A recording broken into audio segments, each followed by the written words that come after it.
First படம் வந்து அதுக்கான அந்த கதை சொல்றதுக்கான வாய்ப்புகள் கிடைத்த அனுபவம், அந்த அனுபவம் அதுக்கான காலங்கள் எடுத்துப்பீங்க சார்.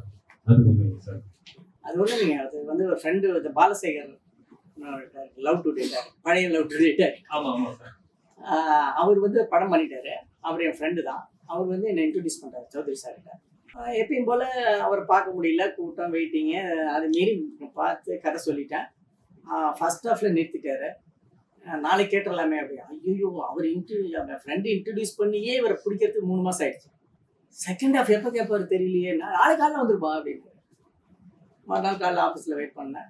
அவர் போன உடனே அவர் வந்து ஃபர்ஸ்ட் ஹாஃப்ல இதெல்லாம் நடந்திருக்கு இல்லையா, செகண்ட் ஹாஃப் சொல்லுவார்.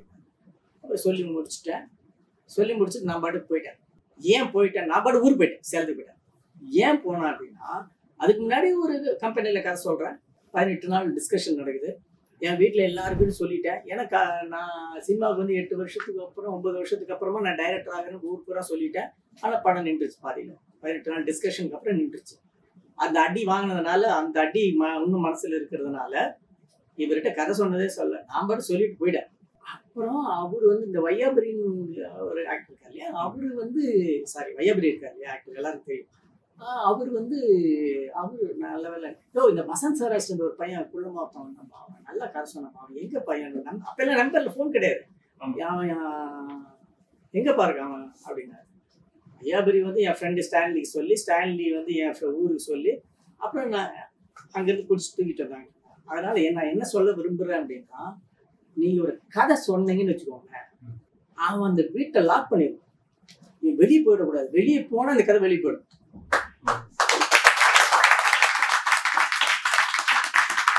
சில பேர் சொல்லுவாங்க 1 மாசம் கழிச்சு சொல்றேன்னு சொல்லுவாங்க. அப்படின்னு எங்க நம்ம கிட்ட சொல்லுவாங்க. 2 வீக்ஸ்ல நான் சொல்றேன் சார் அப்படின்னாங்க. இதெல்லாம் நடக்காது. ஒருத்தர் படம் பிடிச்சது அப்படின்னா அவன் உங்களை விடவே மாட்டான். எங்க இருந்தாலும் தூக்கிட்டு வந்துடுவான். நீங்க போய் தடி சார், நீங்க சொன்னீங்கன்னே சார், கதை பிடிச்சிட்டு அவனுக்கு ஃபைனான்ஸ் பணம் இல்லைன்னா அது வேற கேஸ். அதனால என்ன சொல்றேன் அப்படின்னா, படம் அதான் அசிஸ்டன்ஸ் இல்லை, நீங்க ஒரு 5 வருஷம் லேட்டா கூட படம் ஒன்று, ஆனா 10 வருஷத்துக்கு உங்களுக்கு அந்த கதையை, அந்த படத்தை மறந்துடக்கூடாது ஆடியன்ஸ். இப்ப நான் கதை சொல்ல போனேன்னா எந்த ஆர்டிஸ்டுமே வந்து குட் ஸ்டோரி டெல்லர் தான். என்ன சொல்ல பார்க்கலாம், சும்மா கேட்பாங்க. அது ஒத்து வருதா இல்லைங்கிறது அப்புறம். ஏன்னா பிகாஸ் இவன் எல்லா டைம்லயும் படம் பண்ணிட்டு பேர் கெடுத்துக்க மாட்டான். ஓகே, ஒரு ட்ரஸ்ட் உருவாக்குறது ரொம்ப முக்கியம். போச்சுரா என் லைஃப் போச்சுரான்னு சொல்லி பேசிக் ஜோசப் பொன்மான்ல அது ரொம்ப சோ ட்ரூ. தட் இஸ், உன்னால உனக்கு கடன் கொடுத்ததுனால என்ன ட்ரஸ்ட் போயிடுச்சுராமா. அது என்ன நான் உணர்ந்தேன். ட்ரஸ்ட்டை மட்டும் எப்பயுமே நான் விட்டு கொடுக்க மாட்டேன் மக்களுக்கு. ஸோ ஆக்சுவலாக நான் பெரிய ஆர்டிஸ்ட் சார். ஸோ எனக்கு என்னன்னா அப்போ சின்ன ஸ்டோரி எழுத தோணும். சின்ன ஸ்டோரி எழுதி ஷார்ட் ஃபிலிம் பண்ணலாம் அப்படின்னு தோணும். ஸோ ஷார்ட் ஃபிலிம் எழுத கதை எழுதிட்டு போது, ஆஹா இப்போ இவ்வளோ தோணுது, இப்போ கண்டிப்பாக பட்ஜெட் அதிகமாக ஆகுமே அப்படின்றப்ப நிறைய விஷயம் தோணும். ஸோ அதனால அதை விட்டுருவாங்க. இது வரைக்கும் 2 ஷார்ட் ஃபிலிம் தான் பண்ணியிருக்கேன். ஸோ நிறைய கதை எழுதினாலுமே எனக்கு பட்ஜெட் அதிகமாக இருக்கு, அது அதிகமாகும் சொல்லிட்டு அதை ட்ராப் பண்ணிடுவாங்க. ஸோ நான் இப்போ உங்களுக்கு கேட்குறேன், இப்போ நீங்கள் ஃபியூச்சர் ஃபிலிம் ஸ்கிரிப்ட் இப்போ நீங்கள் ஸ்கிரிப்ட் எழுதிருக்கும் போது ஸோ பட்ஜெட் நீங்கள் எப்படி ஹேண்டில் பண்ணுறீங்க சார்? இந்த படத்துக்கு இப்போ இவ்வளோ பட்ஜெட் ஆகுமே, இது ப்ரொடியூஸ் ஒத்துப்பாரா அப்படின்றப்ப நீங்கள் இந்த பட்ஜெட் எப்படி ஹேண்டில் பண்ணுறீங்க சார்? ரொம்ப முக்கியமான கேள்வி தான். நீங்கள் சீக்கிரம் டைரக்டர் ஆகணும்னா நீங்கள் லோ பட்ஜெட்டில் ஒரு ஸ்கிரிப்ட் பண்ண வேண்டியது ரொம்ப முக்கியம். அது எப்படி ஹேண்டில் பண்ணுறதுன்னா, அதுதான் நான் தான் சொன்னேன், எனக்கு ரொம்ப ஈஸி. ஏன்னா என்னுடைய கதை மாந்தர்களே வந்து ரொம்ப சிம்பிளான மனிதர்களாக இருப்பாங்க. இப்போ நீங்கள் வந்து எடுத்த உடனே வந்து ஒரு டான் அப்படின்னு ஒரு கதை சொல்கிறீங்கன்னு வச்சுக்கோங்க. டான்னு நீங்கள் நினச்சிட்டேன் பின்னாடி 10 பேர் இருக்குமா, அங்கேயே போச்சு. சில பேர் வந்து நான் இந்த கதையை தான் பண்ணுவேன் அப்படின்னு சொல்லிட்டு, இந்த கதை தான் வச்சு இந்த கதை தான் பண்ண சொல்லிட்டு 15 வருஷம் 20 வருஷமா இருக்கிறவங்களா. பழைய கார்த்திக் இருந்தார் தெரியுங்களா, பழைய கார்த்திக், இந்த இவருடைய அப்பா. அந்த கார்த்திகை வச்சிருந்த கதையை இப்போ நம்ம சிவகுமார் சார், சூர்யா சார் கார்த்திக் இருக்காருல்ல, அந்த கார்த்திகை சொல்றதுக்கு ரெடி இன்னும் உட்காந்துட்டு அந்த அவங்களுக்காக வச்சிருந்த கதையை இவர்கிட்ட சொல்றதுக்கு இன்னும் வெயிட் பண்ணிட்டு இருக்காங்க. அந்த மாதிரி ஆளுங்கள்லாம் இருக்காங்க. ஸோ என்ன சொல்றாங்க, நீங்க கதையை உருவாக்குறது வந்து அது நீங்க ஹேண்டில் பண்ண கற்றுக்கணும். அது நீங்க அதை மாதிரி தான் நீங்க கதையை உருவாக்கணும். இந்த ஒரு ரூம்குள்ள கதை பண்ணிடலாமா, இல்லை ஒரு பஸ்ஸுக்குள்ளே ஒரு கதை பண்ணா என்ன, இப்படிதான் நம்ம ட்ரை பண்ணணும். இருக்கிறத வச்சு இல்லை, நீங்க creativity should be there. Creativity அதுக்குள்ள இருக்கும். அது இல்லாம பண்ண முடியும். இப்போ ரீசெண்டா நான் பண்ணிட்டு இருக்கிற படத்துல வந்து ஒரு கேரக்டர் வந்து புறாக்களுக்கு இது போடுவாங்க, இப்போ நான் வந்து அதுக்கப்புறம் முந்தா நாள் என்ன மாற்றினேன் அப்படின்னா, இந்த புறாக்களுக்கு பதில் இந்த ஃபேனை வந்து அந்த கேரக்டரை மாற்றுறேன். புறாக்கள்கிட்ட தானே பேசுகிறாங்க, இந்த ஃபேன்ட்டு பேசினாங்க டடக் டடக் டடக் டடக் சத்தம் போட்டு ஃபேன். இந்த ஃபேன்ட்டு அவங்க பேசிட்டுமே ஒய் நாட்? எப்படி புறா பதில் சொல்ல போகிறது இல்லை. கேரக்டர் என்னன்னா தன் மனசில் இருக்கிறத புறாங்கிட்ட சொல்லிட்டு இருக்கிற மாதிரி கேரக்டர் எழுதிட்டேன். அப்புறம் சடனாக ஃபேனை பார்த்துட்டு இருக்கும்போது ஃபேன் டடக் டடக் டடக் தான். ஏன் இதுகிட்ட பேசலன்னு, ஏன் புறாவை ரொம்ப கொஞ்சம் பழசு புறாவிட்ட செய்து அப்படின்னு மாத்துறேன். அதுக்கு இன்னொரு ரீசன் இருக்கு. ஏன்னா இது நடக்குது அவுட்டோர்ல நடக்குது. நான் புறா போட்ட உடனே எல்லா புறாவும் நேரத்துக்கு வந்துடாது. நான் இங்கிருந்து ஒரு புறா இவங்களை வந்து 2 அசிஸ்டண்ட்டை போட்டு நான் கூட்டிட்டு போகணும். ஒரு 1000-100 புறாவை நான் இங்கிருந்து கூட்டிட்டு போகணும். ஓகே, இது போயிட்டு அந்த சீன் எடுக்கணும். அது 4 இடத்துல 5 இடத்துல வருது அப்படின்னா அத்தனை நாள் அவங்க இருக்கணும். இப்போ நான் இதை மாத்திட்டேன் அப்படின்னா ஃபேனுக்கு எனக்கு என்ன செலவு? ஸோ ஆட்டோமேட்டிக்காக எங்கள் பட்ஜெட் கம்மியாகிடும். But there should be creative.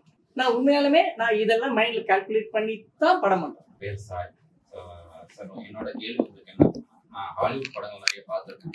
எப்படி ப்ரீ ப்ரொடக்ஷன் போஸ்ட் ப்ரொடக்ஷனுக்கு எவ்வளோ நேரமும் பணம் செலவு பண்ணுறாங்களோ அதே மாதிரி அந்த படத்தோட மார்க்கெட்டிங் அண்ட் அட்வர்டைசிங் பண்ணுவாங்க.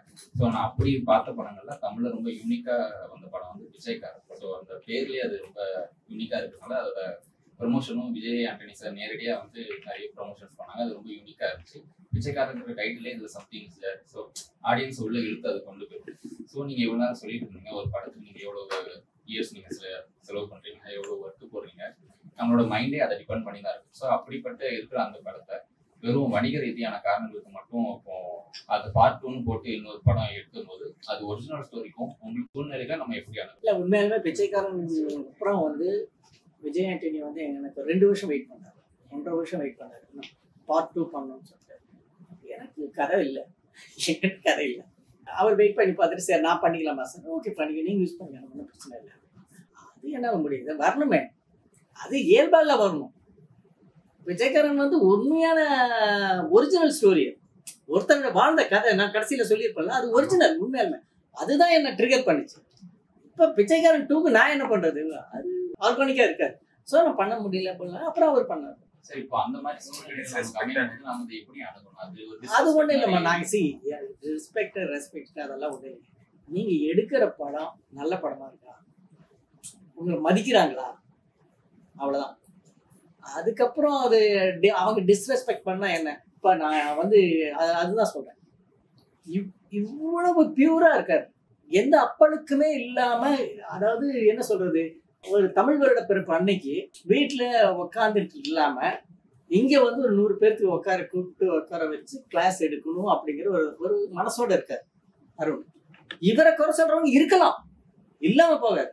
இந்த மாதிரி சர்வீஸ் பண்ணுறவங்களுக்கே நம்மளை வந்து டிஸ்ரெஸ்பெக்ட் அவங்கெல்லாம் ஃபேஸ் பண்ணுறதுக்கு ரெடியாக இருக்கும்போது நமக்கு டிஸ்ரெஸ்பெக்ட் என்னங்க? நமக்கு என்ன, ஒரு படம் பண்ணால் நமக்கு பேர் வருது, வாழ்கிறதுக்கான ஒரு பணம் கிடைக்குது. ஸோ டிஸ்ரெஸ்பெக்ட் வந்து எல்லா இடத்துலையும் வரும். இது மாதிரி நோபல் சர்வீஸ் பண்ணிட்டு இருக்க அருண் மாதிரி ஆளுங்களுக்கே வரலாம். ஆனால் ராம் சொன்னார்ல, அதுதான் உண்மை.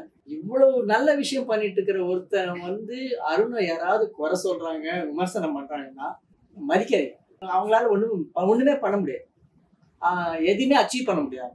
ஏன்னா இந்த விஷயம் பண்றதுக்கு எவ்வளோ விஷயங்கள் அவர் விட்டு கொடுத்தாகணும். ஃபேமிலியும் சரி, அவருக்குன்னு இருக்கிற லைஃபும் சரி, பர்சனல் லைஃப் இல்லை, அவருக்குன்னு ஒரு என்னங்க யங், ஹி இஸ் 30. இந்த இடத்துல அவர் இருக்கிறார் அப்படிங்கும்போது இவருக்கே குறை சொல்றவங்க இருப்பாங்க. ஸோ ஒரு படம் பண்ணிட்டு குறை சொல்றாங்க, டிஸ்ரெஸ்பெக்ட் பண்றாங்கன்னா அதெல்லாம் கண்டிப்பே கூடாது. அது அப்படிதான் வரும். முதல்ல எங்க அம்மா விகடன் இல்லையா, டே பரவ போட்டோ போட்டுருக்காங்க, அம்மா இதே புக்ல என்னை பத்தி தப்பா வர்றதுக்கு வாய்ப்பு இருக்கு. ஏன்னா நான் பொது வழிக்கு வந்துட்டேன். ஏதோ ஒரு புக்ல வந்துச்சு, என்ன புக்குன்னு தெரியல, பேப்பர்ல நினைக்கிறேன். அப்போ சொன்னேன் இதே வரும், நீங்க அதுக்கு ரெடியா இருக்கும். சார் வணக்கம், சரவணன். பிச்சைக்காரன் படத்துல வந்துட்டு பிச்சைக்காரன் பேசிக்கிற அந்த டைலாக்ஸ் இருக்கு இல்லைங்களா, எல்லாராலையும் ரசிக்கப்படுது, தேட்டர்ல கிளாப்ஸ் வந்து. அதுக்காக ஸ்பெஷலா ஏதாச்சும் ஃபீல்ட் ஒர்க் மாதிரி போனீங்களா? எல்லாரும் சொல்லுவாங்க இல்லையா, திருடன் அவங்க கூட ஒரு நாள் டிராவல் பண்ணி பார்த்தேன் அப்படின்லாம். கண்டிப்பா அது ஏதாவது ரசிக்கும்படியான ஒரு இன்சிடென்ட் தான் இருக்கும். ஏன்னா எல்லா டைலாக்குமே பாத்தீங்கன்னா சாதாரண பேசிக்கிறது இல்லாம தியேட்டர்ல கிளாப்ஸ் வாங்குற டைலாக்ஸா இருக்கும். படம் வந்து எல்லாரையும் ரசிக்கும்படி பார்க்க வச்சு அது காரணமா இருக்கும். இல்லைம்மா, எங்க ஏடி டீம்ஸ் வந்து வீடியோ கேமராவோட போயிட்டு எல்லாத்தையும் ரெக்கார்ட் பண்ணி கொண்டு வருவாங்க. அதுல இருந்த அவங்க என்ன யூஸ் பண்ணி ரொம்ப ஃபீபிளா கேட்கும் அந்த டைலாக். அவங்க என்ன வார்த்தைகள் யூஸ் பண்றாங்க, அவங்க லைஃப் ஸ்டைல் எப்படி இருக்கு, இது எல்லாத்தையுமே நாங்கள் அனலைஸ் பண்ணி அதுல இருந்து என்ன விஷயத்த நம்ம எடுத்துக்கலாம் அப்படிங்கறதெல்லாம் அதுல இருந்து எதை கதையா மாத்தலாம், எது நமக்கு யூஸ்ஃபுல்லா இருக்குன்றதுதான். அந்த ரிசர்ச் இல்லாம நீங்க படமே பண்ண முடியாது. டயலாக்ஸ் எல்லாமே பாத்தீங்கன்னா கிளாப்ஸ் வாங்குற மாதிரி ரசிக்கும்படியா இருந்தீங்களா, இதெல்லாம் ஒரு காமெடியான ஜானல்ல இருக்கும். அது வந்து நாங்க பர்பஸ்ஃபுல்லா பண்ணதுங்க. அதாவது இந்த படத்தை கமர்ஷியலா தான் பண்ணணும் அப்படிங்க. நான் வந்து இதுக்கு ரொம்ப தட் வாஸ் 2008ல பூவுக்கு முன்னாடி இந்த படம் பண்ண ஆரம்பிச்சேன். அது பண்ணிட்டு இருக்கும்போது தான், கதை முடிக்கும் போது தான் வந்து நான் கடவுள் அவங்க முக்கால்வாசி பண்ணிட்டாங்க. அப்புறமேல எனக்கு தெரிஞ்சு நான் கடவுள் இந்த இது அப்படின்ட்டு. நானும் 7ஆம் ஒழுங்கு படிச்சிருக்கேன் ஜெயமோகன். ஸோ கண்டிப்பா நான் அந்த அப்ப பண்ணது வந்து ரொம்ப இன்னொரு நான் கடவுள்னு வச்சுக்கோங்க. நான் பண்ணது அவர் பண்ணிட்டார் அப்படிங்கும்போது நான் பண்ண சரியா வராது, அவர் படம் முன்னாடி வந்துடும் சரி அப்படியே நிறுத்திட்டு பூ பண்ண ஆரம்பிச்சேன். ஓகேங்களா.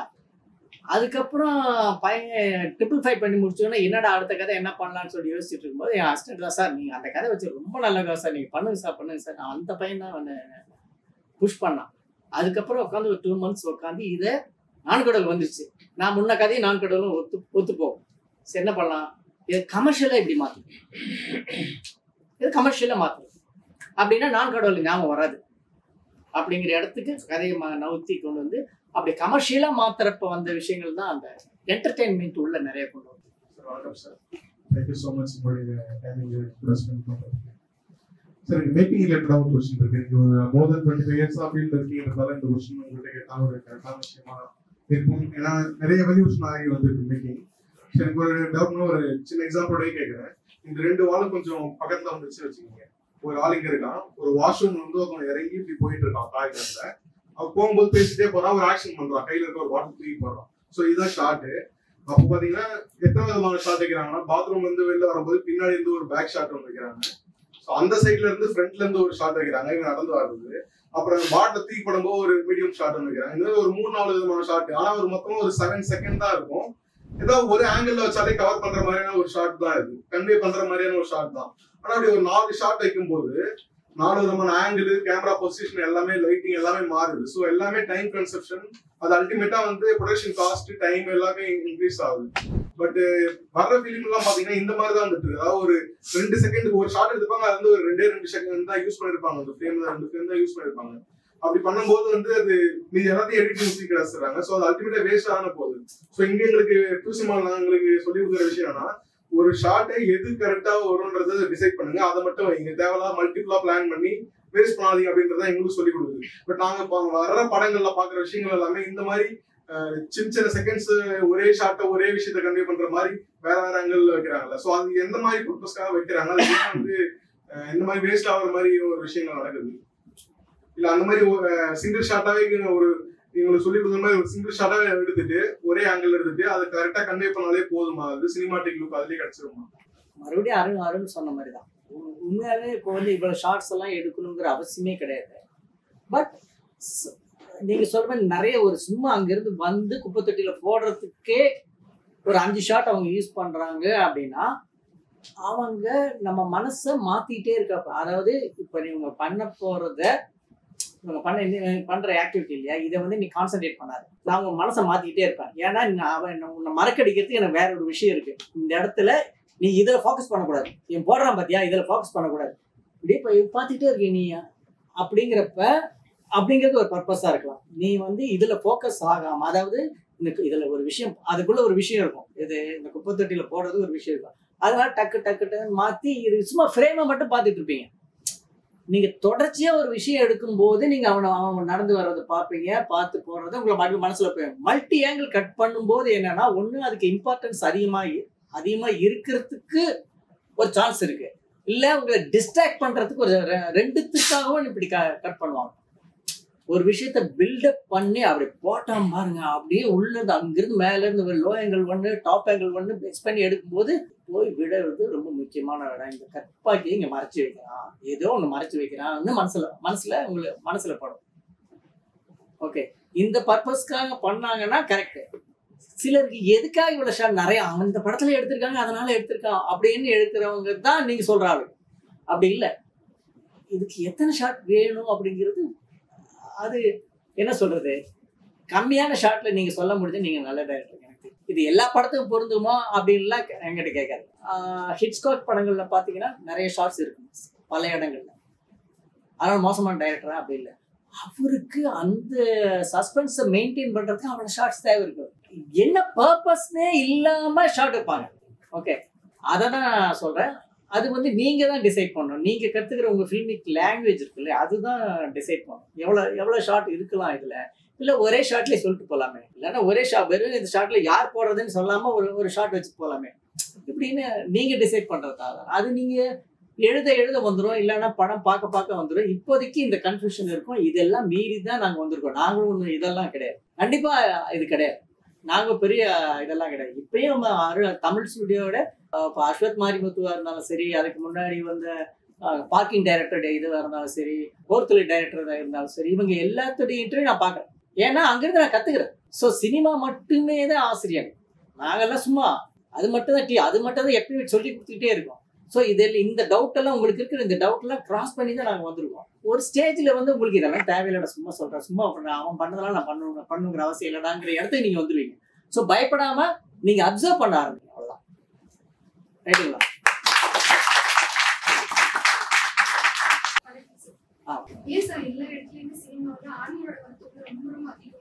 ஆண்களுடைய வரத்து ரொம்ப அதிகமா இருக்கு.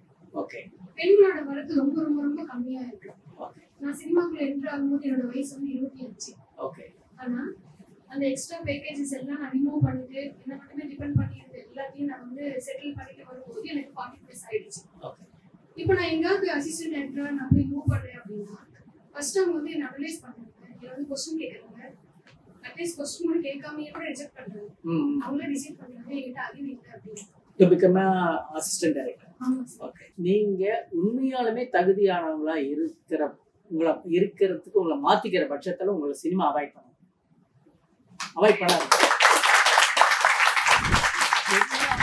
நீங்க யாரா இருந்தாலுமே நீங்க ஜெயிக்க முடியும்.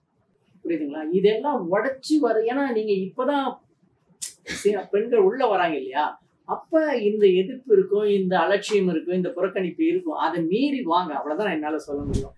அப்புறம் இந்த 40 வயசு அப்போ இப்போ பாருங்களேன், நீங்க வந்து உங்க பேகேஜ் இருக்கு, நீங்க ஊருக்கு போயிட்டு வந்திருக்கீங்க, இந்த மாதிரி பிரச்சனைகள்லாம் இருக்கு சொல்றீங்களா. இப்போ வந்து கார்பரேட்ல எடுத்துக்கோங்க, நடுவில் ஒரு 1-2 months இல்லை, இந்த 2 months நீ என்ன பண்ண வேலை கொடுக்க மாட்டாங்க.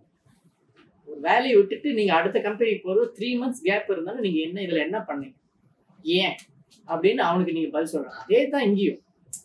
இவ்வளவு வயசு இருக்கு, நீங்க இது வரைக்கும் என்ன படத்துல ஒர்க் பண்ண, ஏன் ஒர்க் பண்ணல, 40 வயசுல நான் எப்படி நம்ப, அவனுக்கு டவுட் நிறைய இருக்கலாம்.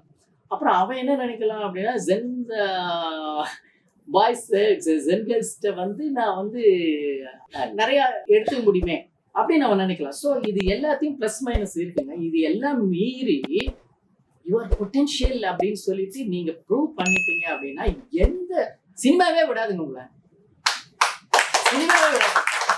நீங்க என்னன்னா, நீங்க அதுக்கு தகுதியானவங்களை நீங்க மாத்திக்கிறது உங்க கையில இருக்கு.